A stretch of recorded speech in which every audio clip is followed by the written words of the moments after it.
With every NFL season comes an opportunity for players to break out of their preconceived molds and become stars in the league.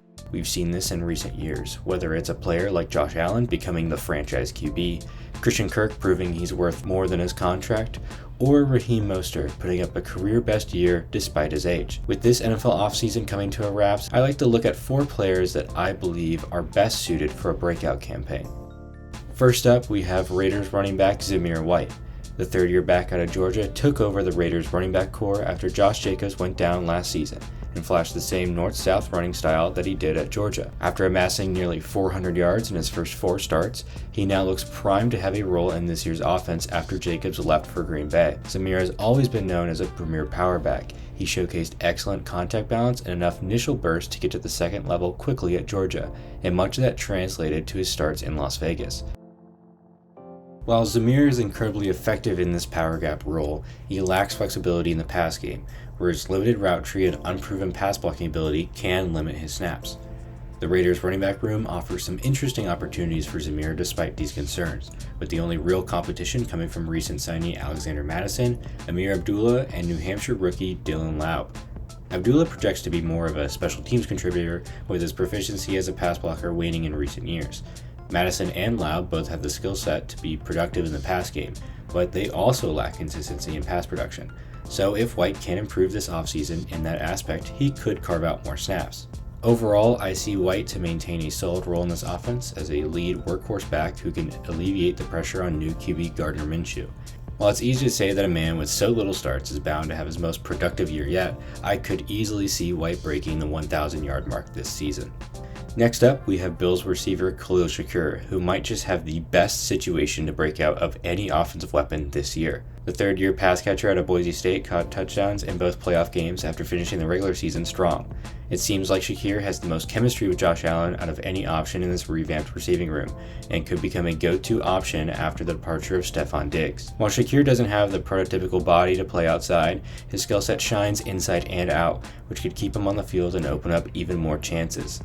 Shakir's shifty route running and consistent hands make him a reliable threat, which puts him in a similar lineage to other slight wide receivers who had very successful careers.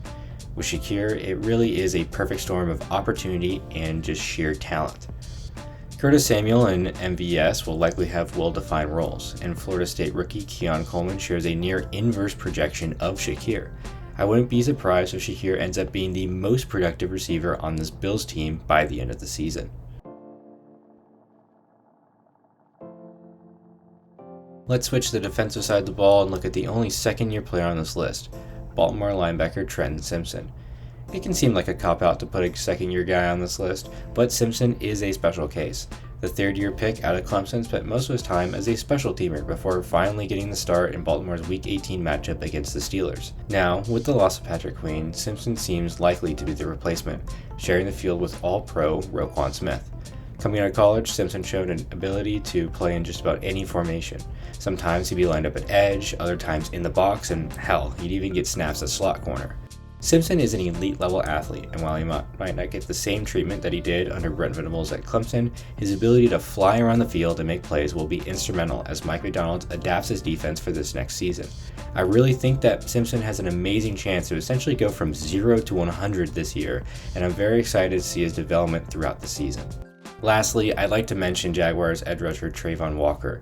Arguably the least discussed first overall pick in a long time, Travon Walker was not a flashy pick on the stat sheets when the Jaguars took him first overall. With only 9.5 career sacks, it was clear that his pass rushing repertoire was in need of some serious development. But it was hard for GM Trent Baalke to overlook Travon's otherworldly athleticism, which ultimately led him to going number 1 overall. While Travon struggled his rookie season, he quietly eclipsed his Georgia sack total in his second professional season alone, totaling 10 sacks. Travon has improved his ability to use athleticism at the point of attack, allowing him to bend around tackles and convert speed to power. He'll need to take another jump this offseason to get another big boost in production, but the key to unlocking Travon's potential might just lie with new defensive coordinator Ryan Nielsen. Travon spent the vast majority of his last 2 seasons developing on the outside, playing as a 5 to a 7 tech. But his most efficient snaps as a Georgia Bulldog actually came on the interior of the defensive line. From interviews with Nielsen, it seems like he will utilize Trevon more on the interior of the season, which could make him a game changer as the Jaguars expected when they took him first overall. Thank you for watching. If you liked the video, please hit subscribe, and if you have any breakout candidates that I didn't mention in this video, don't be afraid to mention them in the comments. Have a good day.